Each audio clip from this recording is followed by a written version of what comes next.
Christopher Fantago with BloodyElbow.com. Today I'm talking to a former top five UFC Bantamweight contender and a former BKFC title challenger in Jimmie El Terror Rivera. Jimmy, how's it going today, man? That's good, bro. How you doing? Pretty good, pretty good. Congrats on an amazing career, man. You had more than 30 fights. I guess, it's been a week or so. I guess what has the reception been like from the fans, from your family in this time, man? Um, it's great. I mean, it's unbelievable. I have a great support system, and I get a lot of people like, is that it? And I'm like, yeah, that's it. I think. I mean, I never shy down if they ever come back to Jersey, BKFC or something like that. But for right now, I'm just, hanging it up and focus on work and the family. hmm And you said that like there's like 30 police officers or people from your department, and there's like 50 people in your department, right? Yeah, we're a 54-man department, so we had probably had about 30 to 35 people there. So most of the PD. Wow. Yeah, they're in section five. If you were wondering why I got a little rowdy. How was that like for you to have them all behind your back, man? I mean, awesome. I mean, a lot of them all the time. They're like, when are you going to be fighting close by? And I'm like, hey, I'm fighting close by. So a lot of them came out. We had a good time. It was a very good time, and they loved the fights. They thought the fights were unbelievable. The co-main with the girls were like, oh my god, they thought the whole card was great. It was a really good card. Is there any messages that you might have gotten from your former opponents or former teammates that you got from after you retired? Did you get any good messages from your former teammates like that? I mean, my teammates, everybody just congratulated me for it. I guess we're coming to the era now where, I fought in the UFC, and even a lot of the guys that I fought against or with are all at that point of retirement. So it's like one of those bittersweets, like an era has gone, kind of like you see like Silva in them, and a new era is coming in. So I got all good stuff. I remember after the fight, Connor came up to me and said, "You sure you retired, mate?" Like talking to me. I'm like, I'm good right now. I'm good right now. Even if I did come back like a one off, it's so hard to top like fighting at home, getting a TKO. I mean, end it off in that note with my friends and family, and I had over I think probably close to maybe 130, 150, probably 150 tickets that people bought from, I had a link and it kept track of how many people bought tickets, even with people that didn't use the link. So I felt like, it was a really good show up for BKFC and the turnout. And, there was no seats empty in that floor level, like the floor level, the risers, all that. It was packed. It was definitely a good turnout, and people really liked the fight and really enjoyed it. hmm And before the fight, I remember that we talked a little bit about like, the implications of a win here, getting back to the title picture. I guess when did this decision click for you to retire? When did you make your mind up about that? Was it in the heat of the moment in the ring? No, I already knew that. I just didn't lead anybody on. I already knew 2 months out this was going to be my last one.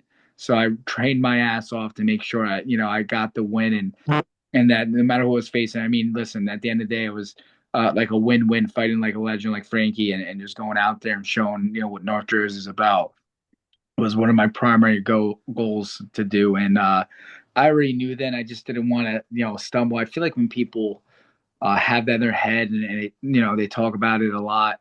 They don't do as well sometimes. You know what I mean? So I didn't really look, and it's always per fight. I never really looked past what was next whenever I had a fight. I always looked at what I had ahead of me and just focus on that.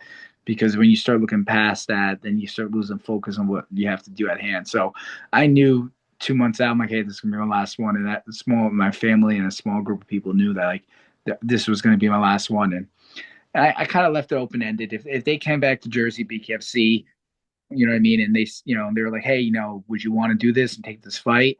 And it always come down to like who the opponent is and what they're offering pay wise. And it's always obviously they know I could bring a crowd to the Prudential Center, and I did. I brought a huge crowd there, and it was really good. So I guess it all depends on that. hmm I feel like you got a fight in Philly too because I saw you with the Rocky shorts with the stars and stripes like the Apollo Creed, and you had a there is no tomorrow shirt as well. I guess what's your favorite Rocky movie, man? I mean, the first one is a classic. Can't go wrong with the first one. I mean, I'm a huge fan for 1 through 4. You know what I mean? 1 through 4 is unbelievable. Five just didn't hit the head, but then when he came back and he did the Rocky Balboa one, that's like, when you're later on in your career and at a point where you want to retire like me, you appreciate it more. You know what I mean? It wasn't about the win, that whole fight. It was just about whether he had it or not. And I mean, his line when he's talking to his son, it's such the truth. It's not about how hard you could get hit. You know, but it's how hard you get hit and keep moving forward. Like that whole thing is totally about life in general. Like you could kind of relate that to anything you do, and life's not always sunshine and rainbows, and people know that, and they get hard on themselves. But it's what they forget. People forget to do is that you got to get back up, and you got to keep pushing forward, and eventually you're gonna break through. Hmm. I feel like the last Rocky movie, like Rocky Balboa, it reminds me of Frankie trying to get past the commissions. I think he passed off the medical test, but obviously he didn't, get cleared to fight or whatever at the end of the day. But I guess what can you talk to me? Can you talk to me more about that situation and maybe any words for Frankie during this time? Yeah, he texted me Saturday morning, a week from the fight, and when he texted me, like, "You have a minute to talk," I'm like, "Oh shit, he's hurt. He's not gonna be able to fight. This sucks. What's going on?" But then when he told me about that, I'm like, I didn't. I'm like, I don't understand. Like, your doctors are clearing you, but the BKFC. So I'm like, but listen, I'm not gonna get involved. If you need a doctor, let me know. But it's one of those things that like it's your stuff. I don't want to get involved with it, but I'm like, hopefully, until Monday, I was thinking I was gonna fight Frankie. You know what I mean? Until I got, they told about a possible replacement in case he can't get cleared, and said, all right. But until Monday, we had that, and I know my coaches were really against taking the fight just because it was a tall lefty, and I trained the whole time for someone that was 5'5", that moved a lot, not someone that was a tall lefty that just came forward. But I told them, I said, no, it matters. This is, they knew already this was my last fight. And I was like, it's a great fight. You got a guy that, likes to come forward. And I love that. I'm like, I hate when you fight someone like when I fought John Dodson. People are like, what do you think of the fight? I'm like, well, it's going to be exciting or it's going to be a very technical fight. Well, what do you mean? I'm like, well, Dodson moves a lot. So if I try to rush in, he's got power, the dude. If he fights like he fought Peter Yan and stays in the pocket, then it's going to be a fucking great fight. And he obviously moved and he played his always game plan, lure somewhere in and try to get that, knockout. And I had to fight smart of it. Not every fight's going to be, a brawl or toe to toe. You got guys that are very skilled and very high in fighter IQ, and you got to be smart about it. And I've made my mistakes, and I look back, I'm like, man, if I just changed one little thing here or there, especially when I was in the UFC, it would have been such a different outcome. Hmm. Yeah, I guess touching up on that, do you have any regrets when it comes to your UFC career, man?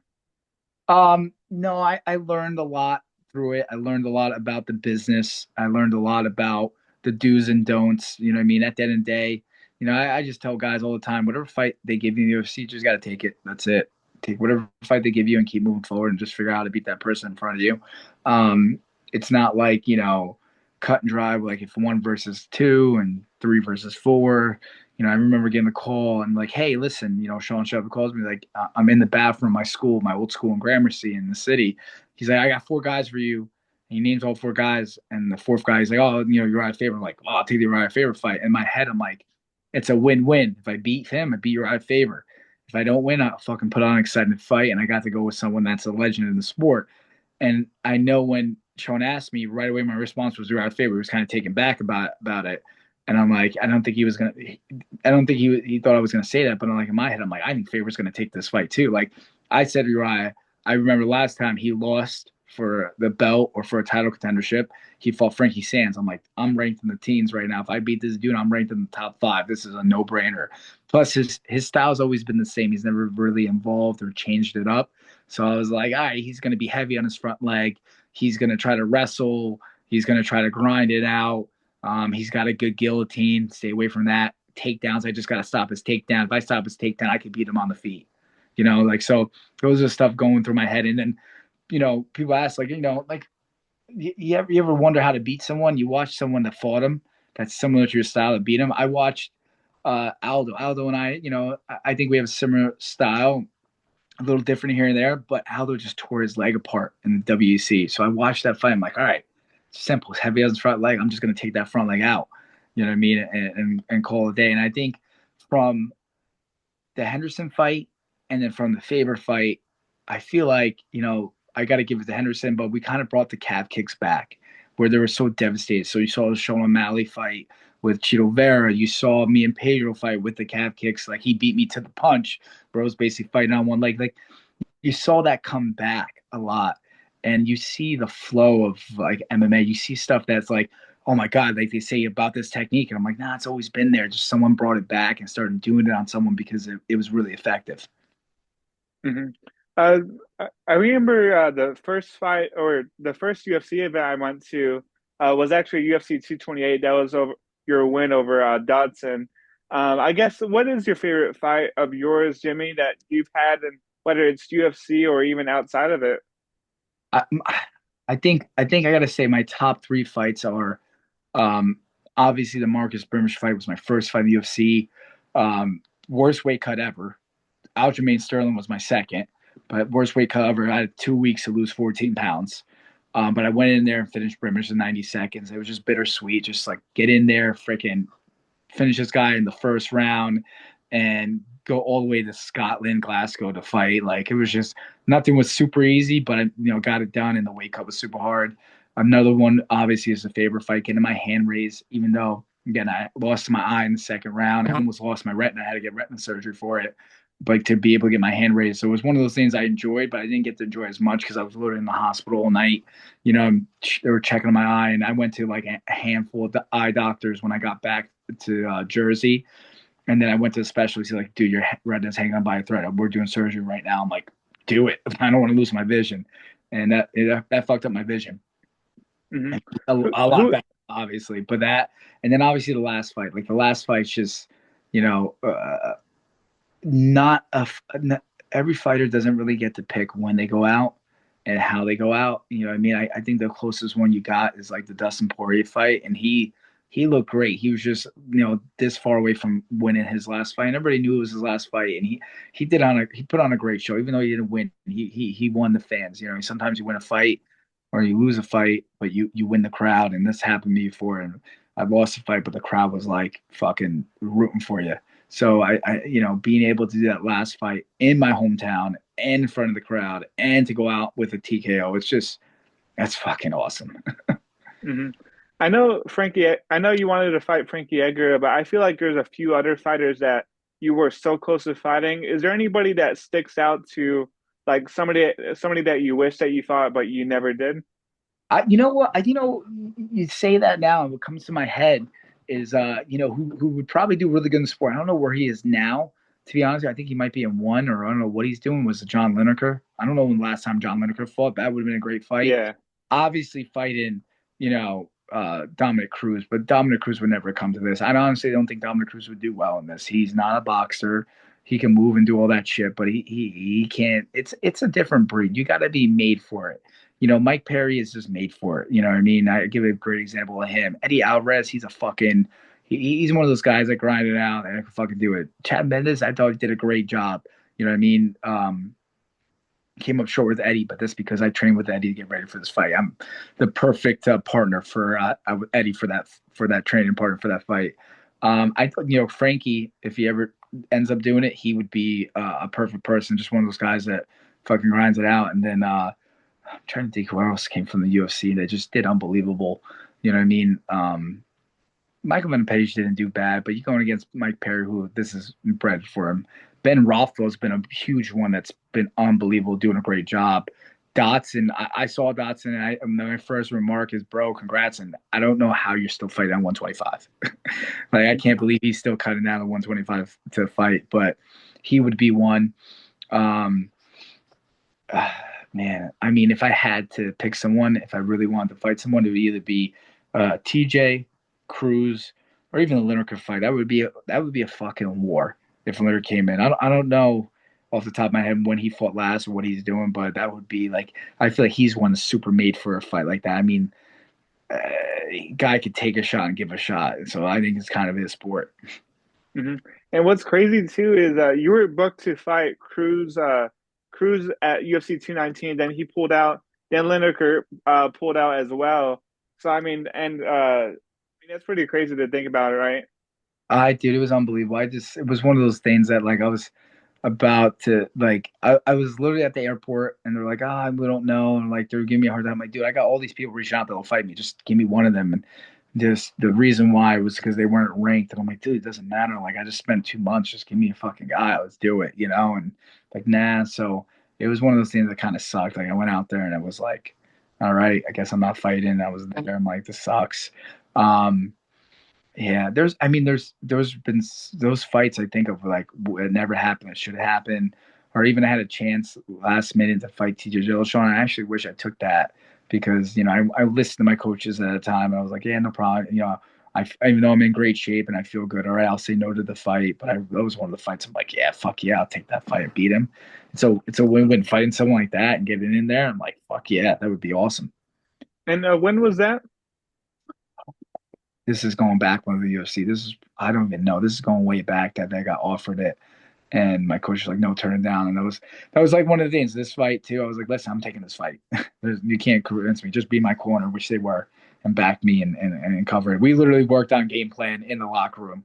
We didn't do any game plan before that for the 3 days or 4 days I knew it was fighting. We did nothing. Wednesday I did some drilling with Julio Arce, who's fighting soon this month. And then just because he's a good lefty, I'm like, hey, you're a little shorter than the guy. Let's just drill real quick and just work a little bit just to get some movement on the lefty. That was it. Hmm. And when after Cruz and Lineker pulled out, I feel like at that stage of your career, you could have been up for a title shot or one went away. Did you get any confirmation from the UFC on, I guess, any of the getting a title shot or stuff like that? Yeah, they really wanted me. So they wanted the Marlon fight, and it was not. I guess it's one of those things for me. It's like I got to get up for a fight, and when you don't fight someone that's gonna get you up, it's a tough battle. So I look back at that, maybe something I would change or figure out how I could get up for the person. And I just didn't want to really fight Marlon. I'm like, the guy's coming in and he hasn't beat anybody. You know what I mean? He's coming from the World Series. And you know what? He did a great job. You know what I mean? He got me in the first round with that head kick. It just fucking grazed me. And I lost it, and then I got right back in right away 2 months later and fought Dotson to beat him. Um, it's one of those things that sucks. Is like you can have as many wins, but if you don't make that noise, you're not going to get that title shot. And I feel like MMA's kind of went so far away and wants like that WWE drama. And I'm like, I'm not a guy like that's why I've said it multiple times. I'll say it again. Like Henry Cejudo, I've talked to him, nice guy, does all that shit talking, but he's really cringy at it. But I'm like, because he's not a shit talker. He's a nice guy. He's a genuine guy. He's nice. If you're not good at shit talking, you're not going to come across. But he was cringy enough, and he got. And listen, I know he came back and took a fight, but if I was him, I'm like, there's no need for it, bro. You did everything, gold medal, and being UFC champ, bro. You beat. He had a great fight with Marlon and beat him, and he was hurt in that fight, his legs, but he still came out and beat him. Did a great job. He just had more heart than Marlon. Um, yeah, it's one of those things. Did you want to stay in the UFC following your last fight against Pedro Munoz? And I guess, how do you look back on your UFC release? Yeah, I would have loved it. I do miss MMA a lot. I mean, enough to say if I got offered a fight for MMA, I would take it. I missed it. I love bare knuckle though. It was way different just to train boxing and just work one attribute. And I tell you though, if I was still doing MMA these past 4 years, I probably would have been already done just because of how much it takes a toll on your body. But um, bare knuckle really kept me going even longer because it was just so much lighter on my body. And no matter what, I was only going to do about 2 fights a year, even though I wanted to do three. It's just the way the scheduling works for him. Um, uh, I do miss MMA. I do miss that. At the time, being a free agent was like, hey, let me see what our opportunities were. And I got a lot of opportunities. And, bare knuckle was really appeasing what they're offering. So I couldn't say no. Yeah. And like with GFL, I guess did you hear that they're coming or they're trying to come back? And I guess do you even put any stock into what they're doing now after their fallout earlier this year? Uh, no, I mean, I haven't heard much about it. I know they're trying to come out back and do the tournament, doing less money. I don't know if that. something they would offer. I mean, at the end of the day, it's kind of like if my manager asks, hey, what would you offer this person? And, depending on the payout, whatever, then I'd be like, yeah, let's do it. I think it really comes down to, what they're offering stuff. I think at this point in my life, it's not really about um, legacy as much as like, hey, I got a family to provide. Who are you offering and how much are you going to pay me? You know what I mean? Because, what we put through fighters and stuff like that, and what we put our body through, your lifespan is not the best. You know what I mean? It's a lot of work, a lot of getting hit in the head, and having two kids now and thinking about them is, it's I want to be around and see my grandchildren. So it's one of those things that it's got to come down and benefit me really well. And when it benefits people, it's the money you talk about. Hmm. A few more questions for you, Jimmy. I just want to thank you again for the time. Again, I guess who's the greatest bantamweight of all time in your eyes? A lot of people are kind of seeing Marab now, but I guess what's your take on it? Um, when anybody asks about who was the best bantamweight, it all comes down to like what era you're talking about, because there's different eras of different fighters. You know what I mean? Who I think right now is the best bantamweight, I think it was Marab. At a certain point, it was Cruz, and then his style, his injuries caught up to him. He just couldn't sustain anymore. And I feel like the bantamweight has changed hands a handful of times, and I feel like right now, it's Marab. Before that was Cruz, and then at one time it was even Henry, and then Henry just kind of decided, I'm good. I'm going to kind of walk away, and I think he did a great job. But uh, I would have to go with, Cruz and then Marab. Those would be like the generations, because I felt like Henry is not like a Marab or a Cruz who kind of ran through their division and fought almost anybody who's anybody and beat them. Hmm. And last question for you, Jimmy. You went undefeated in Bellator and World Series of Fighting. You went on a 25 win streak. You climbed up to number 4 in the world in the UFC. I guess what kind of legacy do you want to leave behind in MMA and fighting in general, man? You know, the legacy in general is just, you know, I mean, I went out with a young stud. You know what I mean? And being 36 years old and fucking can fucking move as good as I am. I guess it's just really, I feel like Connor kind of hit it in the nail afterwards before we did a post fight interview. Was like, "You sure you're on retired? Like, you look great." And I'm like, man, if I can hang with a young guy like that and do well, I think I've done it all. I think I've said I've proven that I could go in there and I could fight whoever. And there's been fights that I've done unbelievable, and there's fights that I still done unbelievable, just lost really slim. I think I like the Peter Yan fight, such a close fight. You know what I mean? You change the last 15 seconds of the first and second round, and I don't get dropped, I win that fight. You know what I mean? If you go back and watch it. I think my legacy is that, I was able to go in there, come from nothing, and make it to the top.